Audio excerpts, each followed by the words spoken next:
नमस्कार दोस्तों, आप सभी का हमारे YouTube चैनल में एक बार फिर से स्वागत है। दोस्तों, आज की वीडियो में हम बात करेंगे चाइल्ड सेंटर्ड एजुकेशन और प्रोग्रेसिव एजुकेशन। इसके अलावा हम और भी एक टॉपिक पे डिस्कस करेंगे, वो है हमारा ब्लूम टैक्सोनॉमी। ठीक है, तो सबसे पहले हम बात करेंगे बाल केंद्रित शिक्षा पे। तो बता दें कि बाल केंद्रित शिक्षा होता क्या है। बाल केंद्रित शिक्षा के जो समर्थक थे सबसे बड़े वो थे जॉन ड्यू। ठीक है, ये आपको याद रखना है। बाल केंद्रित शिक्षा जो है एक ऐसी शिक्षा है जिसमें हम बच्चों को क्या करते हैं, केंद्र बिंदु मानकर शिक्षा प्रदान करते हैं। मतलब बच्चे को ही हम सेंटर में रखते हैं तब शिक्षा देते हैं। बाल केंद्रित शिक्षा के अंतर्गत बालकों की रुचियों, यहाँ पे रुचियों टाइप हो गया, रुचियों यानी इंटरेस्ट, प्रवृत्तियों और क्षमताओं को ध्यान में रखते हुए शिक्षा प्रदान की जाती है। बच्चे की क्षमताओं को, बच्चों की रुचियों को ध्यान में रख करके शिक्षा दी जाती है। किसमें? बाल केंद्रित शिक्षा में, चाइल्ड सेंटर्ड एजुकेशन में। जब हम बच्चों को बाल शिक्षा प्रदान करते, बाल शिक्षा के अंतर्गत शिक्षा प्रदान करते हैं तो शिक्षण रुचिकर होता है। ठीक है, हमेशा ध्यान रखना है कि जब भी हम बाल केंद्रित शिक्षा के अंतर्गत बच्चों को शिक्षा देते हैं तो वो क्या होता है, रुचिकर होता है। ठीक है, उसके बाद हमारा नेक्स्ट पॉइंट है प्रगतिशील शिक्षा यानी प्रोग्रेसिव एजुकेशंस। जब बच्चे को हम उसकी अभिवृत्तियों यानी एटीट्यूड्स, इच्छाओं के अनुसार पढ़ाते हैं तो उसका शिक्षा का जो स्तर होता है वो बढ़ जाता है, जिसे हम प्रगतिशील शिक्षा कहते हैं। जब भी हम बच्चों को उनके एटीट्यूड्स के हिसाब से, उनकी इच्छाओं के अनुसार पढ़ाते हैं तो बच्चों का जो शिक्षा का स्तर होता है वो बढ़ जाता है, जिसे हम क्या कहते हैं, प्रगतिशील शिक्षा कहते हैं। अब हम चलते हैं नेक्स्ट पॉइंट पे। हमारा नेक्स्ट पॉइंट है, यहाँ पे दिया हुआ है कि प्रगतिशील शिक्षा के अंतर्गत हम बच्चे में क्या क्या करेंगे, बच्चे के लिए क्या क्या करेंगे। आपको बताते हैं कि प्रगतिशील शिक्षा के अनुसार शिक्षा कहा गया है कि शिक्षा जो है वो बच्चे के लिए बनी है, न कि बच्चा शिक्षा के लिए बना है। हमेशा ध्यान रखना कि हम शिक्षा के लिए क्या करेंगे। हमेशा शिक्षा के जो भी मेथड्स होगा पढ़ाने का, जो भी अलग अलग जो भी टाइप्स होंगे, या फिर आपका टेक्स्ट बुक होगा उसमें बदलाव करेंगे, या फिर जो भी अलग अलग तरीके हम अपनाते हैं पढ़ाने के लिए उनमें बदलाव करना है, न कि बच्चे में। ठीक है, प्रगतिशील शिक्षा यही कहता है। इसके अलावा कहता है प्रगतिशील शिक्षा में बच्चे का जो होता है सर्वांगीण विकास होता है, सभी टाइप्स का विकास होता है। किसमें? प्रगतिशील शिक्षा में। ठीक है, प्रगतिशील शिक्षा जो है क्या करता है, करके सीखना और लर्निंग बाय डूइंग को बहुत ही महत्वपूर्ण मानता है। ठीक है, यानी प्रबल उसको ये देता है। ठीक है, एक्सेप्टेंस देता है, करके सीखने को ज़्यादा महत्वपूर्ण मानता है। कौन? प्रगतिशील शिक्षा। ठीक है, अब हम चलते हैं नेक्स्ट पॉइंट पे। अब हमारा जो नेक्स्ट पॉइंट है यहाँ पे दिया हुआ है, जो हमारा प्रोग्रेसिव एजुकेशन में क्या कहा है, सीटिंग अरेंजमेंट, टाइम टेबल और फ्लेक्सिबल होना चाहिए। क्या होना चाहिए? प्रोग्रेसिव जो एजुकेशन हमारा प्रगतिशील शिक्षा जो उसमें सीटिंग अरेंजमेंट, टाइम टेबल ये सब फ्लेक्सिबल होना चाहिए, रिजिड नहीं होना चाहिए, फ्लेक्सिबिलिटी होनी चाहिए उसमें। ठीक है, और इसमें सहयोगितापूर्ण अधिगम यानी कोलैबोरेटिव लर्निंग को महत्व दिया गया है। ठीक है, किसमें? प्रगतिशील शिक्षा में, यानी कि एक साथ सहयोग करके सीखने को महत्वपूर्ण माना गया है। According to CBSE, progressive education में बच्चे समूह में एक्टिव पार्टिसिपेंट करेंगे और सोशल स्किल्स को सीखेंगे। सीबीएसई के अनुसार कहा गया है कि प्रोग्रेसिव एजुकेशन में क्या करेंगे, बच्चे समूह में एक्टिव पार्टिसिपेट करेंगे, सक्रिय रूप से भाग लेंगे और साथ ही वो अपने सोशल स्किल्स को डेवलप करेंगे, यानी सोशल स्किल्स को सीखेंगे। अब इसके बाद कहा गया प्रगतिशील शिक्षा में संयुक्त राज्य अमेरिका यूएसए के मनोवैज्ञानिक जॉन ड्यू के योगदान है। जो प्रगतिशील शिक्षा जो आया वो किसका योगदान है? वह संयुक्त राज्य अमेरिका, जिसे हम यूएसए शॉर्ट में कहते हैं, यूनाइटेड स्टेट ऑफ अमेरिका, वहाँ के वैज्ञानिक थे जॉन ड्यू, उसी का योगदान है प्रगतिशील शिक्षा। ठीक है, अब हम चलते हैं नेक्स्ट पॉइंट पे। अब बता दें कि जो जॉन ड्यू ने शिक्षा को त्रिध्रुवीय प्रणाली बताया है। क्या बताया है? त्रिध्रुवीय प्रणाली यानी ट्राइपोलर प्रोसेस बताया है जॉन ड्यू ने।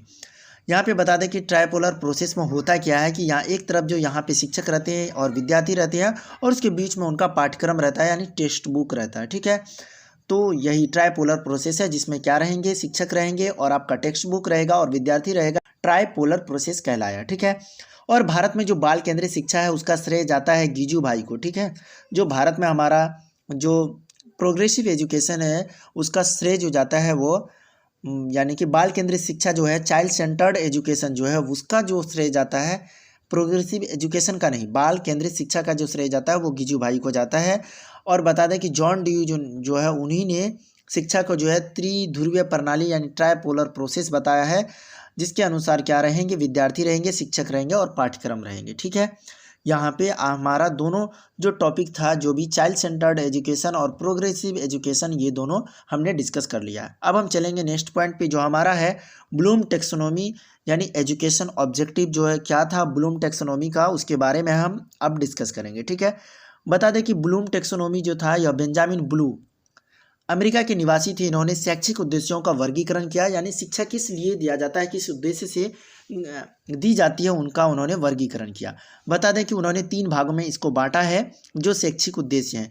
पहला हमारा ज्ञानात्मक पक्ष, जिसको हम इंग्लिश में कॉग्निटिव डोमेन कहेंगे, भावनात्मक पक्ष अफेक्टिव डोमेन, और उसके बाद हमारा तीसरा है क्रियात्मक पक्ष, जिसे हम साइकोमोटर डोमेन कहेंगे। ठीक है, अब सबसे पहले हम डिस्कस करेंगे कि ज्ञानात्मक जो पक्ष है हमारा कॉग्निटिव डोमेन जो है वो होता क्या है। इसका वर्गीकरण ब्लूम ने 1956 में किया है। यह मानसिक क्षमताओं से संबंधित होता है। यह किससे संबंधित होता है? जो हमारा मानसिक क्षमता जो होता है, क्षमताओं उसी से संबंधित होता है, उसी से इंटर रिलेटेड होता है। और इसके उद्देश्य को सरल से कठिन, यानी कि हमेशा जो इसका जो उद्देश्य होता है उसको क्या किया गया है, सरल से कठिन यानी सिंपल टू हार्ड। ठीक है, और शिक्षण के अधिगम को निम्न स्तर से उच्च स्तर मतलब low level to high level तक ले जाने के दृष्टिकोण से 6 भागों में बांटा है। क्या किया है उन्होंने? जो इसका वर्गीकरण किया 1956 में किया है, इन्होंने मानसिक क्षमताओं से संबंधित होता है और उनके उद्देश्य को क्या किया है, सरल से कठिन और साथ ही निम्न स्तर से उच्च स्तर तक ले जाने के दृष्टिकोण को 6 भाग में बांट दिया है। कौन? ब्लूम। ठीक है, अब हम चलते हैं नेक्स्ट पॉइंट में। जो हमारा उन्होंने जो ज्ञानात्मक पक्ष है यानी कॉग्निटिव डोमेन जो है उसको भी 6 भाग में बांटा है। वो कौन कौन से भाग है? वो है हमारा ज्ञान, मतलब जिसे हम नॉलेज कहते हैं इंग्लिश में, और है बोध कॉम्प्रिहेंसिव और अनुप्रयोग और विश्लेषण और संश्लेषण और मूल्यांकन। अब हम आगे वाला जो टॉपिक है उसमें हम डिस्कस करेंगे ज्ञान क्या होता है, बोध क्या होता है, अनुप्रयोग, विश्लेषण और संश्लेषण, इन सब के बारे में हम बताएंगे। तो चलते हैं हम नेक्स्ट पॉइंट पे। जो हमारा नेक्स्ट पॉइंट है वो है यहाँ पे अब हमारा ज्ञान। ज्ञान होता क्या है इसके बारे में हम जानेंगे। ज्ञान है आंकड़े या जानकारी याद करना, यही हमारा क्या कहलाता है, ज्ञान कहलाता है। ठीक है, बोध है कॉम्प्रिहेंसिव, अनुवाद, प्रेक्षेप एवं निर्देश के अनुसार अर्थ समझना और समस्या की व्याख्या करना, यानी कि जो निर्देश दिए गए उसका अर्थ समझना है और उसकी जो समस्या है उनकी व्याख्या करना, यही क्या कहलाता है, बोध कहलाता है, यानी कॉम्प्रिहेंसिव कहलाता है। अनुप्रयोग यानी एप्लीकेशंस, किसी परिकल्पना का नई परिस्थिति में प्रयोग या एक अमूर्त कल्पना का स्वतः उपयोग करना। क्या करना है? किसी परिकल्पना का नई परिस्थिति में उपयोग या एक अमूर्त कल्पना का स्वतः उपयोग करना। नई परिस्थिति आया उसमें किसी भी परिकल्पना का आपको उपयोग करना है, और अमूर्त कल्पना मतलब जो चीज़ें आपके सामने नहीं है उनका कल्पना करके उन चीज़ों के बारे में सोचना या उनका उपयोग करना, वही है आपका एप्लीकेशन से अनुप्रयोग। विश्लेषण एनालिसिस, वस्तु या परिकल्पना को विभिन्न भागों में अलग ताकि संगठनात्मक ढांचा समझा जा सके तथा निष्कर्षों के बीच अंतर कर सकता है। क्या कर सकता है? तथा निष्कर्षों के बीच अंतर कर सकता है, यही है हमारा विश्लेषण एनालिसिस कहलाता है। वस्तु को विभिन्न भागों में अलग करता है ताकि संगठनात्मक ढांचा समझा जा सके, तथ्यों एवं निष्कर्षों के बीच अंतर कर सकता है। उसके बाद है संश्लेषण यानी सिंथेसिस, विविध तत्वों को एक ढांचा या पैटर्न बनता है, एक नए अर्थ या ढांचे पर जोड़ देकर हिस्से को जोड़कर संपूर्ण बनाता है। मतलब कहा है कि विविध तत्वों से एक ढांचा या पैटर्न बनता है, एक नए अर्थ या ढांचे पर जोड़ देकर हिस्से को जोड़कर संपूर्ण बनाता है। अब है मूल्यांकन, इवैल्यूएशन यानी विचार तथा सामग्रियों के मूल्यांकन पर निर्भर करना। एक तरीके से हमने इससे पहले भी हमने किया है मूल्यांकन। ठीक है, तो वो मूल्यांकन होता है कि जैसे शिक्षण के दौरान ही क्या करना है, बच्चे की ये एक प्रकार का मूल्यांकन करना है कि बच्चे ने क्या सीखा, क्या उसके अंदर कमी है, ताकि हम बाद में उन चीज़ों को सही करवाने के बारे में, अगर हमारे पढ़ाने में कुछ ये है तो उसको करना है, या फिर बच्चे किस वजह से नहीं सीख रहे हैं उन कारणों का पता लगाना, यही मूल्यांकन है। तो विचारों तथा सामग्रियों के मूल्य पर निर्णय करना। ठीक है, उसके बाद हमने जो 3 भाग में बांटा गया था, जो हमारा था ज्ञानात्मक पक्ष है, उसके बाद जो था दूसरा हमारा भावनात्मक यानी अफेक्टिव डोमेन। इसमें वे तरीके शामिल होते हैं जिनसे हम भावनात्मक रूप से सामना करते हैं, जैसे तारीफ करना, उत्साह, प्रेरणा। ठीक है, यदि किसी की तारीफ करते हैं तो हम उसको भावनात्मक रूप से मतलब उसका ये करते हैं, उनको शामिल करते हैं भावनात्मक रूप से। ठीक है, या फिर उसका उत्साह करना, प्रेरणा। ठीक है, उसके बाद है हमारा क्रियात्मक पक्ष जिसको बोला जाता है साइकोमोटर डोमेन। इसमें शारीरिक हलचल, मोटर स्किल्स के क्षेत्र आदि शामिल होते हैं। जो हमारा क्रियात्मक पक्ष होता है उसमें हम शारीरिक रूप से क्या क्या काम कर रहे हैं वो शामिल होता है, उसी को बोला गया है साइकोमोटर डोमेन।